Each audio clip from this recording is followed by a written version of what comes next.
দর্শক, রচনা ব্যানার্জির ফ্ল্যাটের গল্প বলবো আপনাদেরকে আজকে। শুভেন্দু অধিকারীও সাথে জড়িত আছে। দুর্নীতি যে কি হয় সেটা এখন বুঝতে পারছি, এতদিন বুঝতে পারিনি দুর্নীতির মানেটা কি। মানে তুমি বলতে চাচ্ছ কোথাও মোহভঙ্গ হয়েছে, আর তুমি নিজেই বললে যে মমতা বন্দ্যোপাধ্যায়কে দেখে এসেছিলে। সো যে মমতা বন্দ্যোপাধ্যায় তোমাকে হাত ধরে রাজনীতিতে নিয়ে এলো এবং তুমি জিতলে, সাংসদ হলে, পালা বদলের পর এমন কি হলো যে সে মমতা বন্দ্যোপাধ্যায়ের দল এবং হাত ছাড়তে তুমি বাধ্য হলে? দেখো, বলতে গেলে তো অনেক কথা বলতে হয়, এত কম সময়ের মধ্যে হয়তো এত কথা বলতে পারবো না। বিগত 2 বছর আমি তো খুব বেশি দিনের সাংসদ নই, বা আমি রাজনীতির তো মানুষ নই, নাই আমার পলিটিক্যাল ব্যাকগ্রাউন্ড রাজনীতি, ঠিক আছে। তো আমি 2 বছরের যখন আমি রাজনীতিতে এলাম এবং যখন আমি দেখলাম যে মানুষ আমার উপরে বিশ্বাস রেখে আমাকে ভোট দিয়েছেন এবং আমি ভোটে জয়ী হয়ে আসলাম, তখন আমার মনে এটাই হয়েছিল এবং মানুষের থেকে আমি যা ফিডব্যাক পেয়েছিলাম যে গত 5 বছর তো আমরা সেই অর্থে কোনো রকম কাজকর্ম কিছু দেখতে পাইনি আমাদের বিধানসভায়। আশা করব আপনাকে ভোট দিয়ে আমরা সেই জিনিসটা পাবো, এই আশায় তারা ভোটটা দিয়েছিলেন এবং সেই আশায় ভোট দিয়ে রচনা কিন্তু বন্দ্যোপাধ্যায়কে ফুটপাত জিতিয়েছিলেন। থেকে কেন কোনো মেয়েকে তুলে আনলেন না? রচনা ব্যানার্জি একটা নেম, তার জন্যই আপনি লকেটের এগেনস্টে তাকে দাঁড় করিয়েছেন। ফুটপাতের মহিলাদের প্রতি ওনার একটা ঘৃণা আছে, বুঝতে পারছি আমি। পছন্দ করেন না উনি ফুটপাতের মহিলাদের, সেটা বোঝা গেল। মিতালি বাগ নাম শুনেছিলেন কেউ? অঙ্গনারী ওয়ার্কার, মমতা বন্দ্যোপাধ্যায় তুলে নিয়ে এসে এমপি করেছে। মমতা বন্দ্যোপাধ্যায়ের নামটাই বেশি। তো ওনার যদি অত কিছু থাকে, উনি রিজাইন করে নিজের নামে জিতে আসুন। দর্শক, রচনা ব্যানার্জির ফ্ল্যাটের গল্প বলবো আপনাদেরকে আজকে। শুভেন্দু অধিকারীও সাথে জড়িত আছে। একই ফ্ল্যাটে কি হচ্ছে না হচ্ছে সেই গল্প বলবো। দর্শক, আপনারা তো দেখেছেন বিধানসভা নির্বাচনের আগে কিভাবে রচনা ব্যানার্জি মমতা ব্যানার্জিকে দিদি, আম্মু, দাদি কত কিছু ভালোবেসে বলেছেন, সেটা তো আপনারা দেখেছেন। দিদি দিদি দিদি দিদি দিদি দিদি বলতে বলতে দিদি নাম্বার 1ই করে ফেললেন রচনা ব্যানার্জি। সেই রচনা ব্যানার্জি এখন সেই মমতা দিদির সাথেই পাল্টে। দর্শক, মমতা ব্যানার্জির ক্ষমতা চলে গেছে।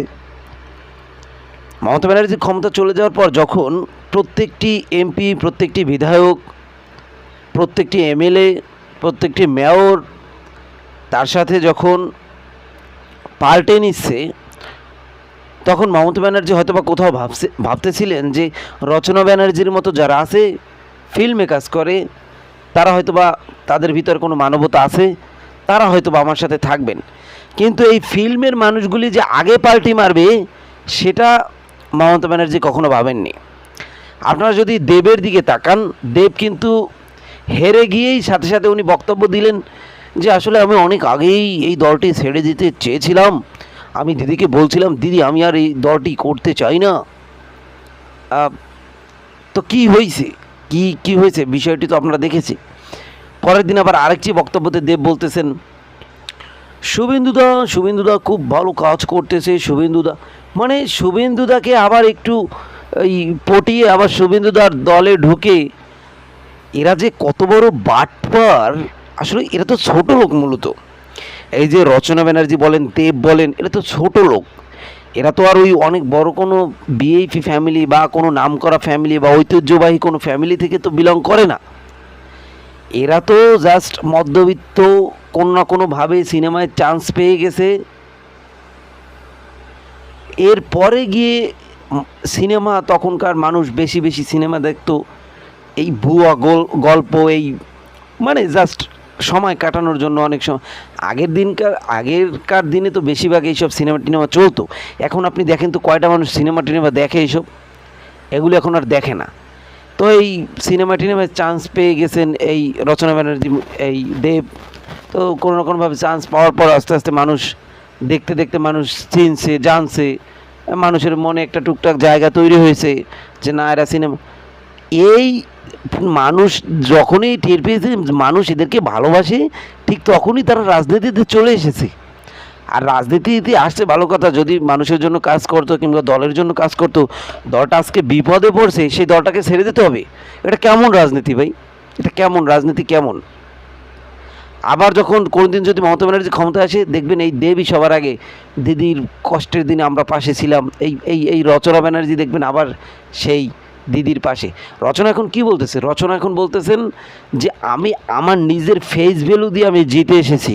এখানে মমতা ব্যানার্জি কোনো রাস্তার একটি ফুটপাতের মেয়েকে যদি দাঁড় করাতো তাহলে কখনোই জিততে পারতো না। আমি রচনা দেখে এখানে জিততে পেরেছি, তো আমি কেন রিজাইন করব?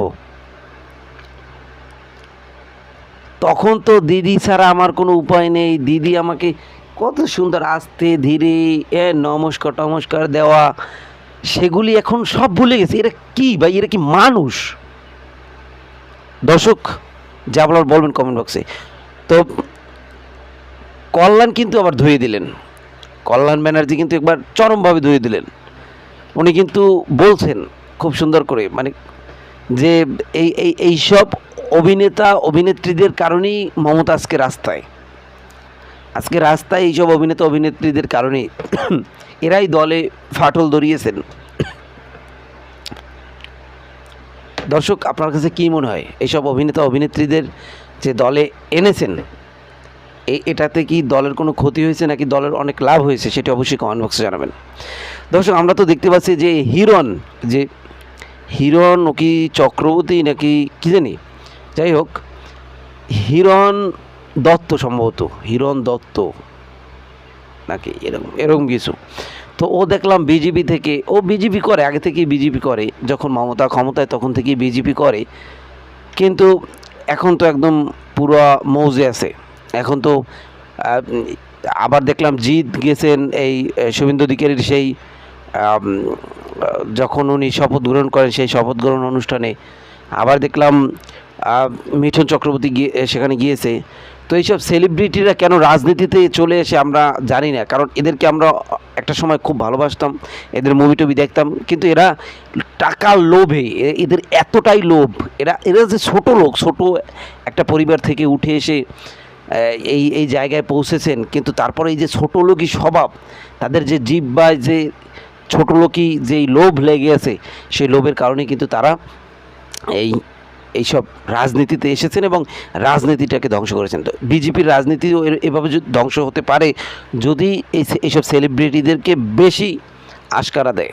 আমার মনে হয় না শুভেন্দু অধিকারী এইসব টেলিব্রিটিকে বেশি আশকারা দেয়, কারণ ওনাকে দেখলাম ওই মুখ্যমন্ত্রী হওয়ার পরের দিনই মিঠুন চক্রবর্তীর বাসায় গিয়েছেন এবং সেখানে দেখা করেছেন। এবং যখনকার সাংবাদিকরা জিজ্ঞেস করলো যে দাদা আপনি কি মিঠুন চক্রবর্তীর ফ্যান কিনা, মিঠুন চক্রবর্তীর ভিডিও আগে থেকে মুভি দেখেন কিনা, ছবি দেখেন কিনা, তো উনি বললেন যে আমি আসলে উত্তম কুমারের ছবি লাস্ট দেখেছি, তারপরে আর কোনো এসব নায়কের। তো এই থেকে ঠিক আছে, তেল মারা অল্প হয়েছে। এবং যদি বলতো কোনোভাবে যে মিঠুন চক্রবর্তীর মুভি আমি দেখেছি এবং মিঠুন চক্রবর্তীর ফ্যান, তাহলে মিঠুন চক্রবর্তীর ঠেলায় ওখানে কেউ টিকতে পারতো না। মিঠুন চক্রবর্তী এরা আসলে মুভিতে অনেক, মিঠুন চক্রবর্তী আমরা দেখেছি মুভিতে খুব ভালো মুভি করে, এরা আসলে মুভিতেই এদের মুখোশ পরা বা এরা অভিনয়ের জন্য আর কি এরা সেরা। তো এই যেরকম রচনা ব্যানার্জি অভিনয়ের জন্য সেরা বর্তমানে, দিদির সাথে পাল্টি। তো যাই হোক দর্শক, চলেন আমরা এই রচনারও বক্তব্য এবং কল্যাণেরও বক্তব্য, দুজনের বক্তব্য আসলে দেখি যে আসলে কে এখানে সত্য কথা বলতেছে। তো চলেন আমরা দেখি। সেই ভিডিও দেখার আগে আপনাদেরকে ছোট্ট একটি অনুরোধ করবো, আমাদের চ্যানেলটিকে যদি সাবস্ক্রাইব না করেন একটি সাবস্ক্রাইব করে রাখুন পরবর্তী ভিডিও দেখার জন্য। তো চলেন আমরা সেই ভিডিও দেখি। দুর্নীতি যে কি হয় সেটা এখন বুঝতে পারছি, এতদিন বুঝতে পারিনি দুর্নীতির মানেটা কি। দলটা অ্যাকচুয়ালি ভেতরে কে চালাতেন, মমতা বন্দ্যোপাধ্যায় না অভিষেক বন্দ্যোপাধ্যায়? সামনে ছিলেন দিদি, পেছনে ছিলেন অভিষেক। মিস্টার ব্যানার্জি আপনাকে আমি জানিয়ে রাখি, রচনা বন্দ্যোপাধ্যায় একমাত্র হিরোইন পশ্চিমবাংলায় যে মিস্টার বচ্চনের সাথে কাজ করেছে, আপনি বোধহয় জানতেন না। যে বলে যে ফরেন রিটার্ন হাওয়ার্ড কত গল্প শুনি, মুখের ভাষা শুনে তো মনে হয় যে জানি না কোন ক্লাসের মহিলা, আমি বলতে পারবো না। আমি এনসিপিআই কন্টিনিউ করবো, আমি বিজেপিতে ঢুকবো, আমি কংগ্রেসে ঢুকবো, আমি সিপিএম এ ঢুকবো, সেটা আমার ইচ্ছে।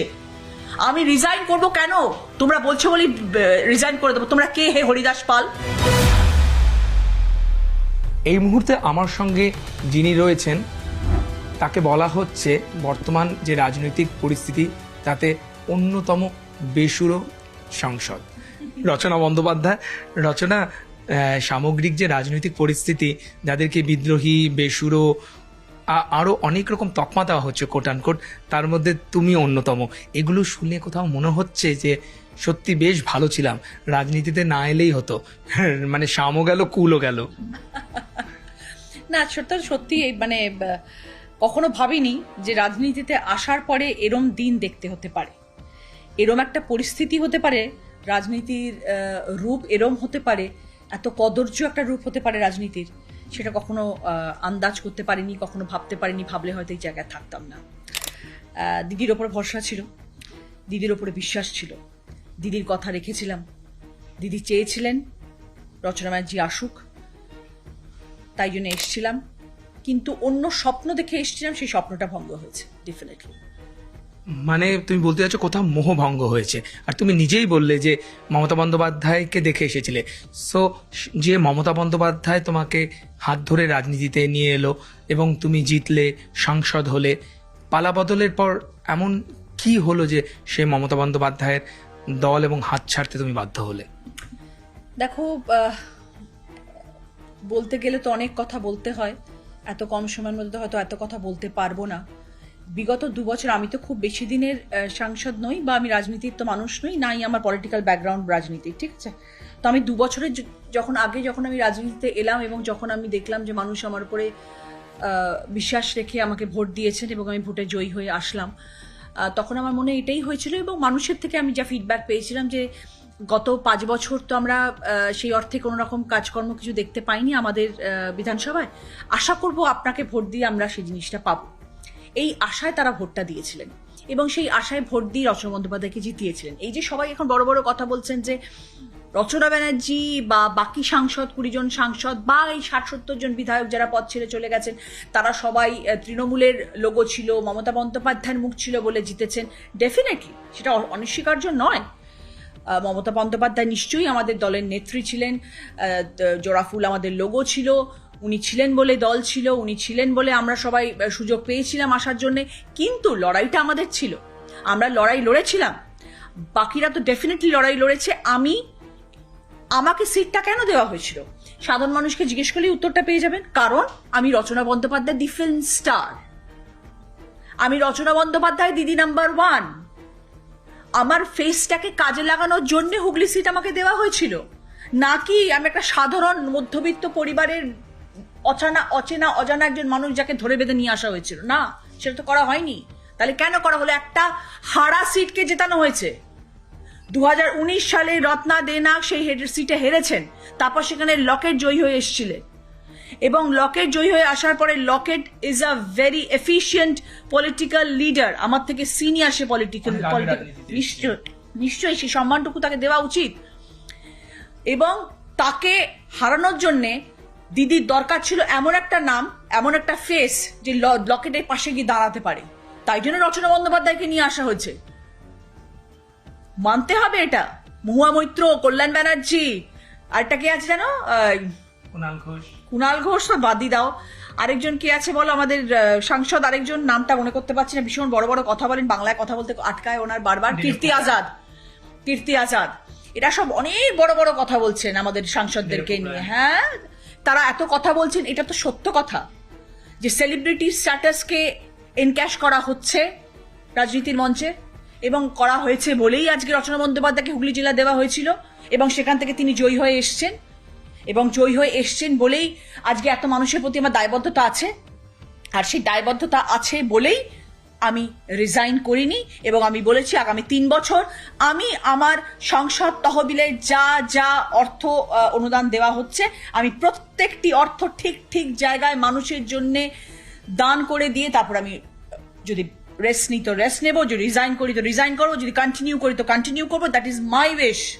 আচ্ছা, আপনার কথার সূত্র ধরে তাহলে বলবো যে যেই মমতা বন্দ্যোপাধ্যায় দলের মুখ বললেন, আপনি যার লোগোর কথা বললেন, তাহলে দলটা অ্যাকচুয়ালি ভেতরে কে চালাতেন, মমতা বন্দ্যোপাধ্যায় না অভিষেক বন্দ্যোপাধ্যায়? সামনে ছিলেন দিদি, পেছনে ছিলেন অভিষেক, সেরম ভাই যদি তুমি দেখো, সামনে ছিলেন দিদি, পেছনে ছিলেন অভিষেক, এটা আমার 2 বছরের অভিজ্ঞতা আমি তোমাকে বলছি। বাকিরা যারা অনেক সিনিয়র লিডার্স রয়েছেন, অনেক বছরের তাদের অভিজ্ঞতা, তারাও তোমাকে এইসব প্রশ্নের অনেক বেশি ভালো উত্তর দিতে পারবে। আমি তোমাকে সেই উত্তরগুলো দিতে পারবো যে উত্তরগুলো আমি 2 বছরে ফেস করেছি। আমার কনস্টিটুয়েন্সি, আমার দিদির সাথে ইন্টারাকশন, আমি যখন দিদির থেকে কোনো হেল্প চেয়েছি, দিদি আমাকে কতটা হেল্প করেছেন, তুমি অফিসিয়ালি জানিয়েছিলে? প্রচুর কিছু, অনেক কিছু, যা যা লুপহোলস দেখতে পেয়েছি সব জানিয়েছি, পাইনি কিছু রেসপন্স। যেই 20 জন তোমরা এনসিপিআইতে যোগ দিয়েছো, তাদের বলা হচ্ছে আশপাশে তোমার যেই সমস্ত সাংসদরা রয়েছেন তারা অনেকেই দুধের রাজনীতিবিদ বা দীর্ঘদিন ধরে রয়েছেন। তাই কার অঙ্গুলি হেলনে বা এদের কাল অঙ্গুলি হেলনে তুমি দল ছাড়লে? দেখো, অঙ্গুলি হেলন তো আমি বলবো না। আমরা যারা, দেখো আমি তো একটা ফিল্ম ফেটার্নিটি মানুষ, তো ন্যাচারালি আমি যখন রাজনীতিতে এসেছি তখন আমার কাছে খুব ক্লোজ যারা ছিল সেটা হচ্ছে দেব এবং শতাব্দী, কারণ তারাও ফিল্মের এবং তারা টিএমসির জুনো। বাট আমি দেব আর শতাব্দীর সাথে একটু বেশি ক্লোজ, ওরা অনেক আগে এসছে। তো আমি যখন রাজনীতিতে এলাম তখনও কিন্তু আমি এদের দুজনের সাথে বেশি কমিউনিকেট করেছি, কারণ দেব তো এক তো আমার নায়ক, দেব ওপরে থাকে আমার নেবার, সবকিছু মিলিয়ে ভেরি ক্লোজ টু দেব। আর জিন্দাদি মানে শতাব্দী রায় আমার অত্যন্ত কাছের। তো আমি যখন দেখলাম যে এইরকম একটা ধরাশায়ী হচ্ছে এবং এরকম একটা খারাপ আকার নিচ্ছে দলের, আর এরকম ভাবে তাসের ঘরের মতন ভেঙে পড়ছে, আমরা সবাই তো ভীষণ রকম ভাবে ডিসার্টেন্ট হয়েছিলাম এই পুরো নিউজটাতে এবং আমরা দুঃখ পেয়েছিলাম যেটা কি হচ্ছে আমাদের সাথে। তখন যখন এই আলোচনা শুরু হয়েছিল যে আমরা দল ছেড়ে চলে যাব, আমরা এরকম দলের সঙ্গে যুক্ত হতে চাই না যেখানে এত দুর্নীতি, এই বদনামের ভাগিদার আমরা হব না। মানুষ আমাদেরকে ভোট দিয়ে জিতিয়েছেন অনেক সততার সাথে, আশা নিয়ে, আমরা তাদেরকে নিরাশ করতে পারি না। এবং এইরকম একটা জায়গা যেখানে শুধু করাপশন, সেখানে অ্যাসোসিয়েটেড হয়ে থাকবো না। তখন আমি দেব এবং শতাব্দীর সাথেই এই ডিসিশনে এসেছি। আপনারা 20 জন যারা বেরিয়ে গেলেন, এদের বলা হচ্ছে অনেকের বিরুদ্ধে অনেক দুর্নীতির অভিযোগ আছে বা রয়েছে। আপনার তো সেরকম কোনো দায় ছিল না বা আপনার পেছনে তো এরকম কোনো দুর্নীতির অভিযোগ ছিল না যতদূর জানি, ছিল কি? না গো, 2 বছরে কি দুর্নীতি, মানে দুর্নীতি শব্দটা মানে এই বিগত 1.5 মাসে এত শুনেছি না যে মানে দুর্নীতি যে কি হয় সেটা এখন বুঝতে পারছি। এতদিন বুঝতে পারিনি দুর্নীতির মানেটা কি। এই 4 তারিখের পর থেকে জানতে পেরেছি অ্যাকচুয়ালি দুর্নীতি কাকে বলে এবং কিভাবে হয় দুর্নীতি। শুধু আমি নয়, সারা পশ্চিমবাংলার মানুষ, সারা ভারতবর্ষের মানুষ, সারা পৃথিবীর মানুষ শুনতে পাচ্ছে যে পশ্চিমবাংলার রাজনীতি কোন জায়গায় নিয়ে গেছে। কলঙ্ক।